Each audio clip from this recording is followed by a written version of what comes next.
Hi, welcome to TikTok and TYs on Clare FM. I'm Ava Singleton, and for the next hour we have lots of chats and tunes coming up.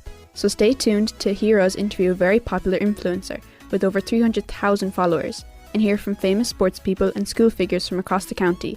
I'm here with my team of TYs, Faye, Chloe, Sinead, Thomas, Willow, Bella, Dahi, Alberto, Naomi and Aoife. We're all from different schools including Closh Mora Ennis, St Patrick's Comprehensive Shannon, Ennis Diamond Community School, Rice College, St Flannan's and Villiers.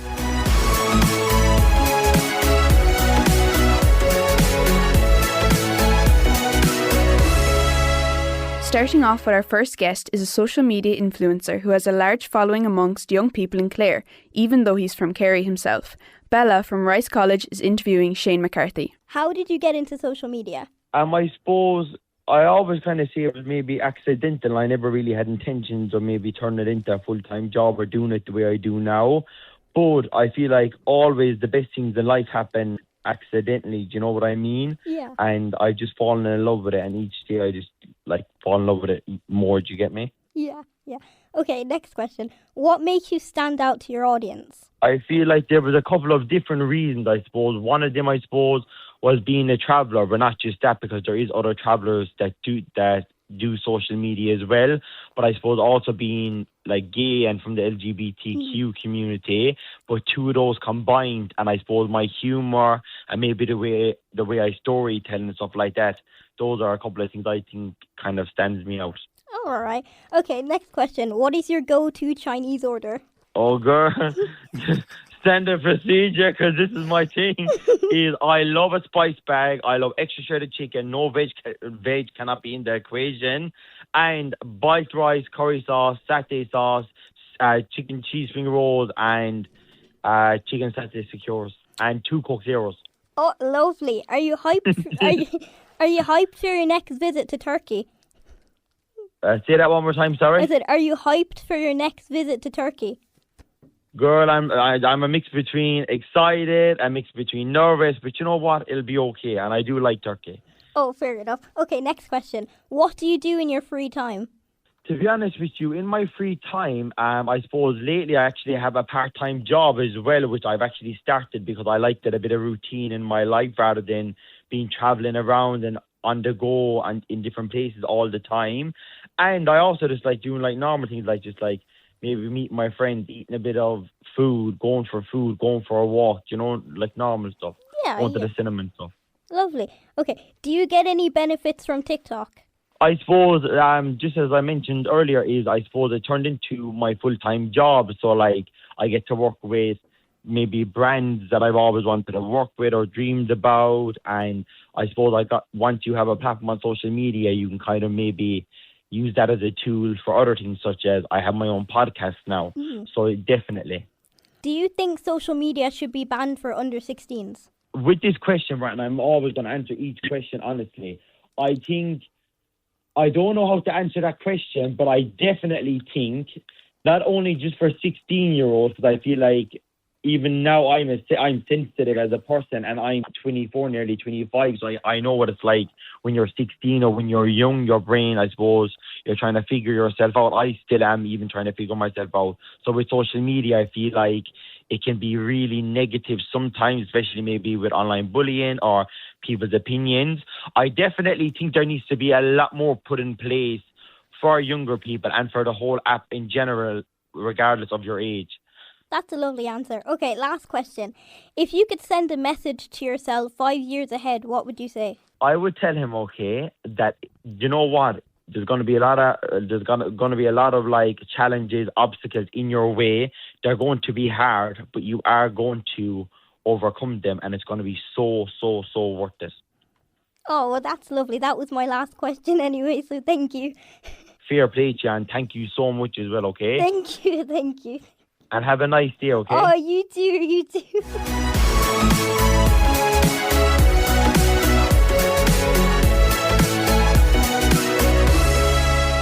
Our next guest is a principal from St John Bosco Community College, Kildysart, and Alberto from Rice College is interviewing Dennis O'Rourke. What is your position on the use of phones in your school?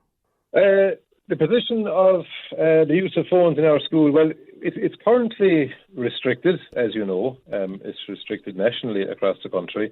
But that, I suppose, that ban has always been in our school. I see it as a break for our students, not using the phone inside in school and taking the break away from social media and actually time to converse and to communicate and to interact with each other about their break times and lunch times. Do you think it was successful? I do think so. We actually don't use the mobile phone pouches here, Alberto, because we felt we didn't need to introduce such a rigid intervention into restricting the use of the phones. Our students are requested to leave their phones in their lockers, and we hadn't much issues with that, and we have fairly good compliance with that, and we do feel that the students are getting that break that we want from social media and technology. What do you think is the biggest issue with phones in school? From an education point of view, it's the distraction. It's the notifications that a student, young person, constantly on call every time the phone bings. But secondly, we're checking the phones, and we're very conscious of how consumed you can be, especially into the area of social media and Snapchat. Like students have to read the snap, and then you have to respond because you can't leave people hanging, that you have to give an answer or some form of response straight away. That's a massive distraction when it comes to the area of education and trying to work inside in class. So I think, the biggest thing is the distraction and the feeling of on call all of the time. Do you find phone a distraction personally? I do, in one sense, in my own role, like if I'm in meetings or if I'm doing interviews or, speaking with a student or whatever, and my phone goes off. Obviously, in terms of if we say phones for the purposes of communication, I feel that is slightly different. It's important that I have and people have direct access in the event of an emergency in my role as principal of the school. But in terms of social media, I think that really should be curtailed. I don't need direct access to social media.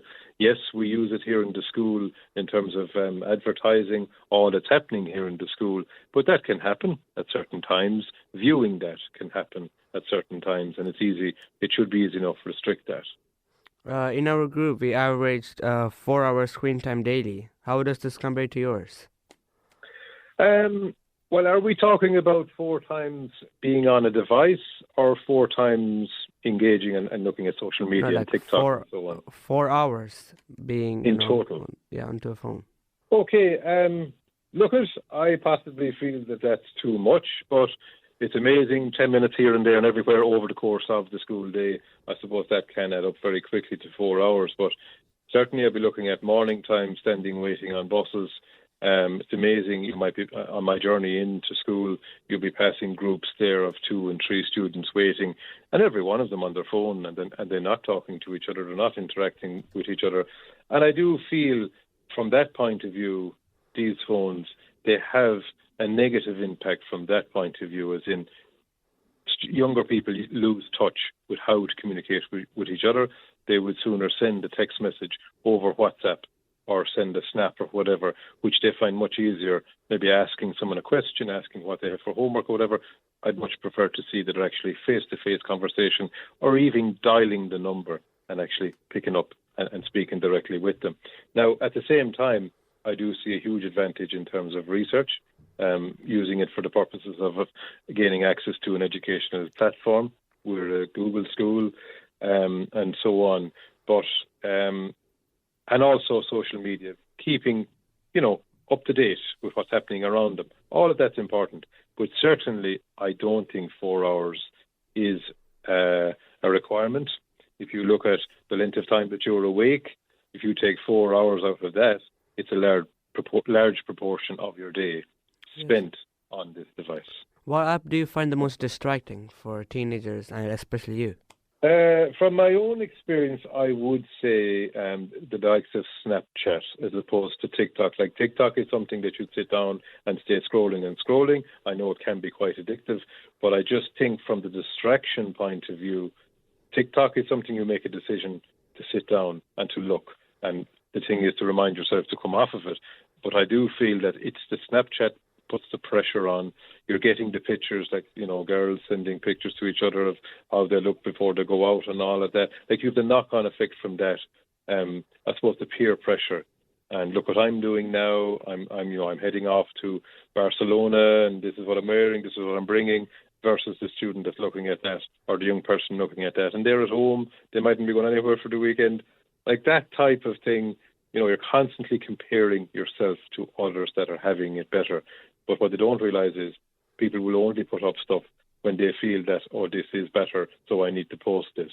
I mean, we don't need to see every single move that everyone is making, but also, I suppose, the notion of every young person knowing that they're being tracked nearly 24/7, exactly where you are. Like, I mean, even Snapchat, you can tell where people are. Like, I don't see a need for that. So that would be it, really, with that. But I would say, answering your question, Snapchat, I find it's the biggest distraction. It's the notifications. And I know even I've said to parents at talks, if we all agree all notifications should be turned off at a certain time in the evening. Yeah. But still, no doubt, as young people, you'll look and you'll check and see, well, did I get a snap? Did I get a snap? And if you did, then you're obliged then to respond to that, So that's why I find Snapchat, I suppose, out of all of them, my opinion is that it would be the most influential and the most distracting. What is your position, finally, to finish it off? What do you think about ChatGPT and the use of AI? I actually think it is a good thing. Okay, it is removing the personal touch, I suppose, from, say, if you're trying to write a letter or a CV or research or whatever. I wouldn't be 100% reliant on its accuracy, and I think that's something that everyone should keep in mind. I do feel, though, it can be used in very positive ways in terms of if a student, say, is studying geography, for example, and they're after completing a chapter, and if they take pictures of the content of that chapter and ask for a summary, I think it would be an excellent way of revising and so on. But I do feel in terms of work that's been handed up for assessment, if it's to be student work, it should 100% be the words of that student. And I suppose that's where that's what you're losing when it comes to AI and ChatGPT. But absolutely, as a research tool, maybe, obviously, again, that you verify its accuracy, but also of a means of giving you ideas. I think it should be really used in that area, but then convert that then into your own work and build the bigger picture, and you're submitting something then as your own work.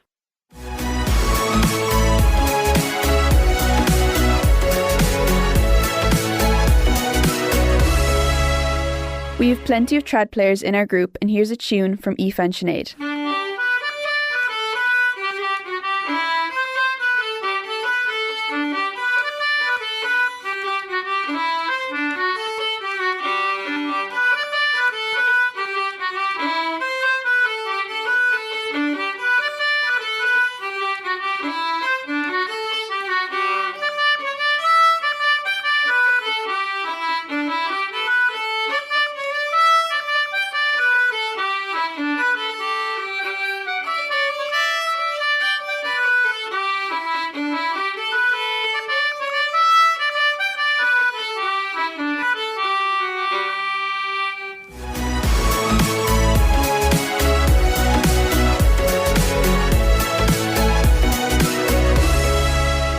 There would be no point calling the show TikTok and TYs if there was no talking. So here is Willow from St. Patrick's Comprehensive Shannon with our group discussion. We're going to be talking about all of the issues today. First, we're going to start off talking about TY Media Week. Thomas, what do you think about what we've been doing this week? Well, I think that it's been a great chance for us to see what it's like actually working in a radio station and using our kind of creativity to create something new, which this week we're creating a new radio show, which I think is absolutely brilliant, and it's a great opportunity for us to have. I agree with Thomas. My favourite thing we did so far was the interviews, because we got to interact with the people and show what we have learned. Absolutely loved interviews, and I think it was a fantastic experience interviewing people and talking to people. Love Island finished a few weeks ago, but we've been talking about it, and I'd just like to know what you think about what happened on the show. I find it very entertaining.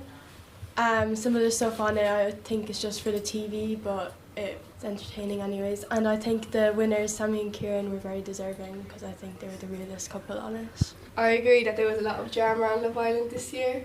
A lot of the girls fought with each other, and I also think that Sammy and Kieran were deserved winners. Have you been watching anything interesting that you'd like to talk about on any streaming platforms recently? Yeah, I've been watching Bridgerton. It's the 5th season, I think, and it's really good. It's interesting, the setting it's in. Are you excited for the next half of it to be coming out soon? Yeah, I am. I'm excited to watch it. I agree with Sinead. I do love Bridgerton. It's full of like so much drama, and all the outfits are just like so cool because it's obviously set like ages and ages ago. But yeah, it's really interesting. I like it. We've also, a lot of us have had phone pouches introduced into our schools recently, so I was just wondering what all of your policies were in your schools about that. Well, so in Ennisdiven Community School we don't have the pouches yet where you lock your phones in for the day, but we have pouches on the walls in our classrooms, and no phone use is allowed during class time. You have to leave your phone up on the pouch on the wall unless your teacher gives you permission to use it for school purposes. In St Joseph's in Tulla we come in the mornings and we lock our phones into the pouches for the day. They're allowed to be open for lunchtime, but when we come back in they have to be locked up again until the end of the day. In Villiers we don't have the phone pouches at all. We just have a policy where no phones during the day. If you get caught on it, you get it taken to Friday, but we use them during class time, so there's no point having the pouches and we need them. In class we don't have phone pouches, but for class time it doesn't affect us because we use iPads. We just have a no phone policy in general. In Rice College we have kind of phone away boxes that have been installed in all of our lockers. Yeah, it's kind of in the new school policy where you kind of have to lock your phones in there, and most people follow along with it, and all teachers are kind of against the use of phones in the classroom now. So in Flannan's, you're not meant to be on your phone. They're bringing in pouches on Monday.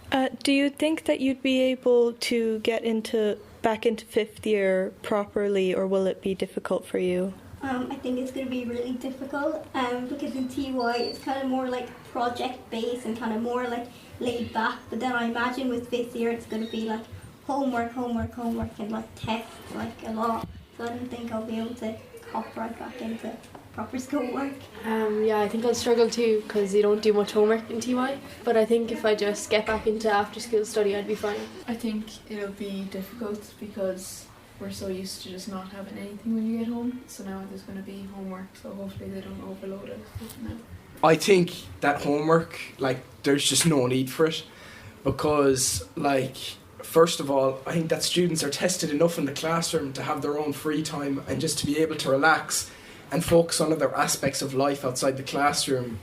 Secondly, sure, a couple of years ago Michael D. Higgins said it himself, he wanted to ban homework just because, like, it's good for students to have that creative flair instead of just spending every single day coming home from school and just doing the same work over and over again. Like, I also don't think that homework should exist because, first of all, it's very bad for students' mental health because they're in school for the whole day and then they get home and you'd think they'd have a break, but they just have to continue doing work. And then if they don't get it done because maybe they were sick or something, you need to have a parent confirm that or you get in trouble for it. Yeah, I think homework should definitely be abolished because, like, if you look at countries like Finland, they're way ahead, and like education system wise they were like, homework has been banned there for a long time now, so I feel we should kind of take that as a hint and look into it. Do you think that there's enough places for people under the age of 18 to, like, maybe down to 14 to be around? It's absolutely devastating that you can go and, experience stuff, meet people, enjoy life, but, there's not enough stuff for people between under 18 and between ages 14 to 17, you know what I mean? There's about 1 million sports places in Ireland, and if you don't like sports, you play chess or something. And you can just go to a playground, go to a park, go for a walk. in terms of entertainment, there's a load of different places that people can go. Like, They can join a sports club, they can join a chess club, as Dahi said, they can just run around a track a couple of times, like they can do anything to just kind of get free. But in terms of socialising, like when you're in TY, you're not necessarily too old or too young, and you're just kind of stuck in the middle. A lot of you used sports places as an example for like places to be social, but there's a lot of people who can't do sports and they would kind of be left without places to be. So like I struggle to do sports because I have dyspraxia, so I'm not able for that level of coordination. And I just think that we're actively seeing a loss of places to meet people and make new friends. Like, you know, there used to be like roller skating rinks and places like that, but that's just not a thing you see anymore. And so we've all kind of been forced into just being in our houses if you can't do things like sports, which leads to a real amount of loneliness. And just chronically being on your phone and on YouTube and all those kinds of things. So I do believe that we need to bring that sort of stuff back for people who can't do it.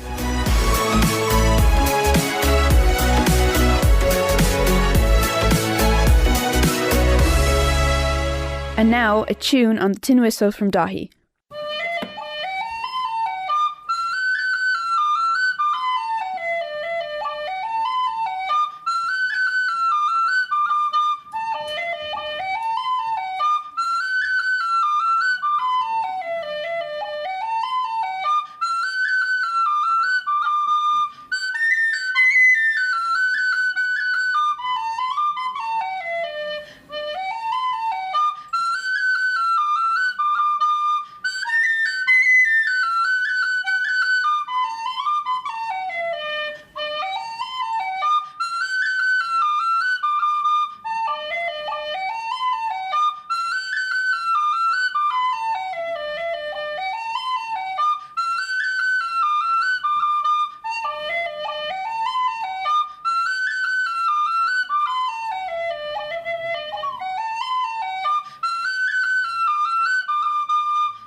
Our next guest is an Irish rugby player from Kilmehel. She has recently coached a school team where she teaches in Spanish Point to an All-Ireland victory and represented Clare herself through the GAA. Faye from Ennisdiamond Community School is interviewing Emer Considine. Okay, so first of all, are you enjoying your retirement from international rugby? Yeah, there's some days that I miss rugby when I see the girls. I suppose like in a couple of weeks they'll be lining out in Twickenham, so I kind of have a bit of jealousy around that. But then I think of all the training and the commitment and the time away from home that I would have had to commit that I just can't really do at the moment. So I'm really, really happy with my decision 99% of the time. And even though I'm not playing rugby at the moment, I'm still playing football with Kilmehel, so I'm still getting to be part of the team environment that I miss big time when I talk to the rugby girls. Yeah. How do you think the Irish women's rugby team are going to get on the Six Nations without you this year? I think they have a really good chance at least finishing second this year. England are always going to be the hardest team to beat, and I suppose if to beat them is kind of unrealistic at the moment. So if they can finish second place and beat the rest of the teams, that'd be a great season. They have a lot of girls back from injury that they didn't have in the World Cup, like Dorothy Wall and Erin King, and Aoife Wafer is a fully fit player now at the moment. So you're adding those really strong girls back into the squad. I think they can definitely push France. France are really strong, but they're definitely beatable in Ireland. They're getting better and closer every single year. Yeah. So all the games, probably bar England, are ones that they're going to look at to try and win. Yeah, that'd be great. And do you think women's sport is being covered well enough, or if not, what improvements could be made? I think it depends, and it really depends on the media outlet, whether like radio or print or social media. Some teams are getting great coverage, some teams aren't, and it all is down to individual stations or newspapers or journalists and that. I think it definitely has improved, but I think women almost have to do double what men do to get any bit of credit. And I suppose I look at, from a most recent point of view, from the Spanish point girls that I'm coaching and teaching at the moment, that they got the same amount of coverage in local newspapers as the boys hurling team that lost the final, even though we won the final. So you have to almost be better than the men to get that attention. There'll always naturally be a lot more coverage of men. I think that's just the nature of it, but we're going to have to, what needs to be done, there needs to be, I suppose, equal importance put on covering men's and women's games, and there needs to be, I suppose, a clash of fixtures doesn't always help too, so that's down to the ladies' associations, that there isn't a clash with the major men's games, I suppose, to allow me to be able to cover both games. Yeah. And to tie in with that then, what opportunities have you noticed that men have got in sport that women mightn't have? There's a lot. I suppose I'm married to a man that played football for Clare when I was playing football for Clare, so I was very able to see the differences between us, even from a very young age, even 10 years ago or so, that access to pitches, gym programs, quality coaches, even little things like gear, that they would get a gear bag of gear at the start of the year, whereas we got gear if you were in a final. Yeah. So there was, I suppose, a difference I could see a long time ago. Yeah. So even when I look at the underage structures that the men and women have in place, there's a lot more coaches allocated to each team. The facilities that they have, the men obviously use Carlow in Clare, and I'm sure there's other counties as well that have a main training facility, whereas the girls have to hop and jump around the county to try and find pitches, often at late stages and late availability. So there's still definitely differences, and even I saw it in the rugby that, especially during COVID, that the men's team took priorities, and that we often, even as an Irish team, got kicked off a pitch if the men's even 7th team were due to train or due to have a competition, that the women's 15th team would be asked to change pitches because there was a men's team in need of a pitch. So unfortunately it happens too much, even at a national level, not just at a local level. I think we're very lucky in our club that we're very accommodated with the men's, but it's quite equal with the men's in our club in Kilmahill, but you can't really say that in a lot of places. Yeah, that's true. I think a lot of girls would be able to relate to not getting prioritised on the pitch over the men. So yeah, that's good to talk about. And just final question. So what change has happened to make football so strong in your school in recent times? Because the girls have really progressed, like they've climbed up to the divisions in the last couple of years. Yeah, I think Spanish Point always had a history of having great footballers, and over the last 30, 40 years have had good footballers every year. And I think initially it started from the boys winning the All-Ireland final a couple of years ago, and the girls kind of thinking, we have great footballers here too, we are capable of doing that. And they kind of got their heads together and started to put in the work, and I suppose got support from different coaches and just bought into the work and trained really, really hard. Yeah. And they trained over Christmas, over midterms, in the mornings, in the evenings after school and on weekends, and they're still training twice a week, Wednesdays and Sunday evenings, and they have been doing that since September. So it's that work and that, and I said it to them yesterday, they are a really talented group of individual athletes, but put them together and they have this really good buy-in and team spirit that you can't coach or that I can't buy, but they just seem to really get on with each other, even though they're from different clubs. They're a great group of girls who actually like playing football together and really like representing the school, and that shows in the way that they play football. Yeah, that's great. So congratulations to you all, and thanks a million for talking to us here today. Thanks so much, Faith. Thank you. Bye. Bye.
Hi, my name's Naomi Hogan and I'm here with Thomas. How long have you been playing the piano?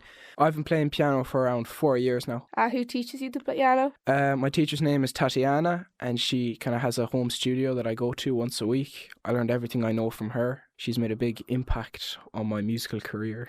Where have you performed? Last summer I played a tune in Dublin at the Royal Irish Academy of Music, and sometimes I just play in restaurants whenever they have a piano, and sometimes I like to play in train stations like Colbert Station in Limerick.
What do JSU do? Just for anyone who's unfamiliar with your business, what does the business stand for? The letters JSU, and who is behind it? So at JSU Marketing, we provide marketing services, website creation and social media management.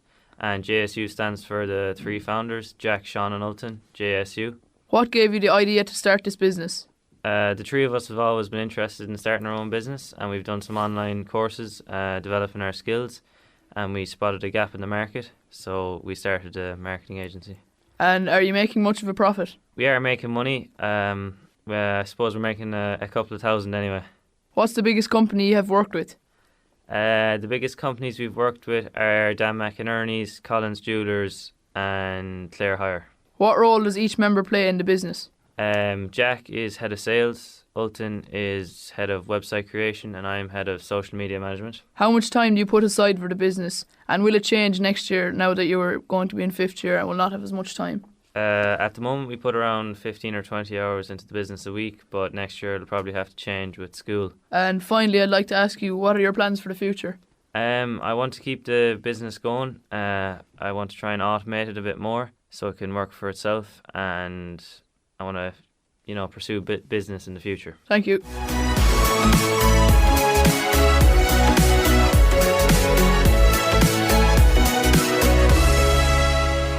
Our next guest is an Irish sports commentator and television presenter from Clare, and Chloe from Closhta Mora Ennis will be interviewing Marty Morrissey.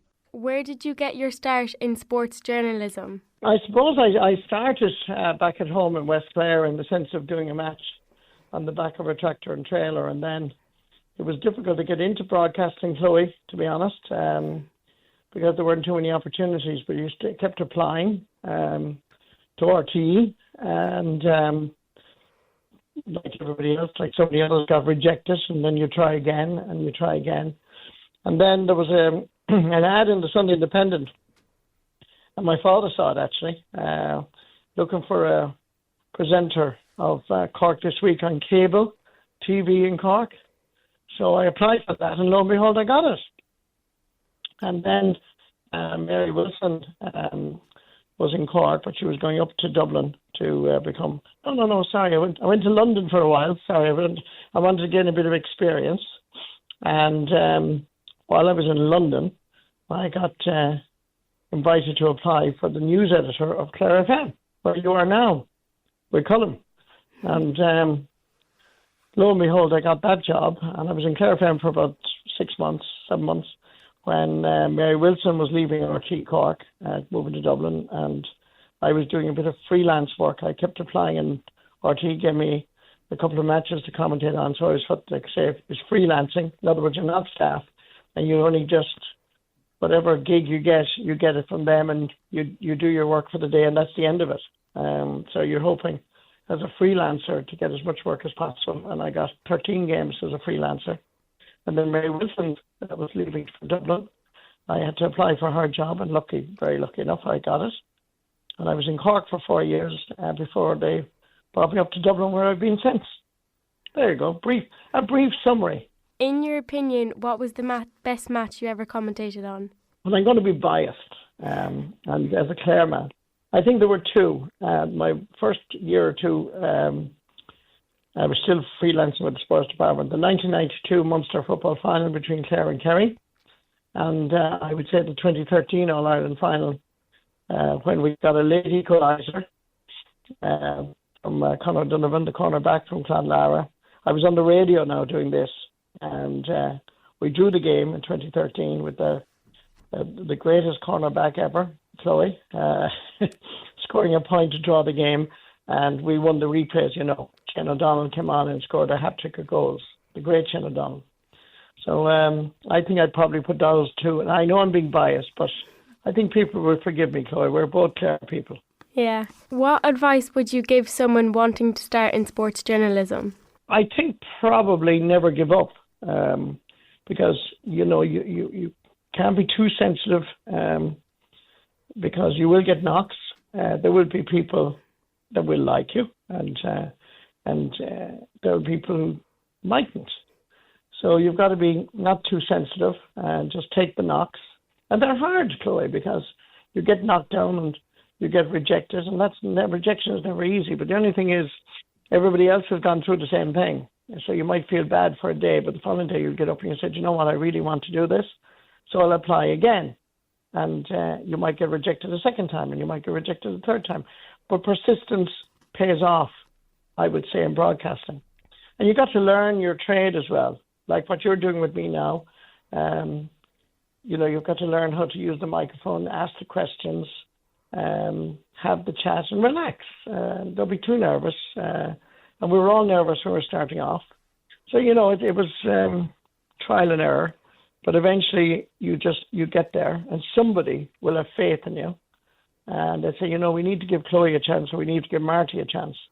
And you grab that opportunity with both hands and try and build on it. So probably my advice is never give up. Okay.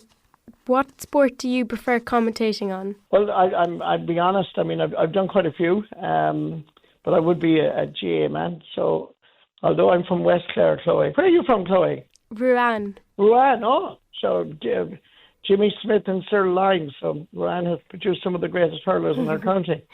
So, well, I'm from West Clare, as you know. So, so that'd be mainly football. But my favourite sport has to be hurling. It is the greatest game of the whole lot. But I'd enjoy other sports, but for me, hurling would be number one. How do you stay unbiased when commentating on Clare matches? Difficult question, Chloe, and a very good one.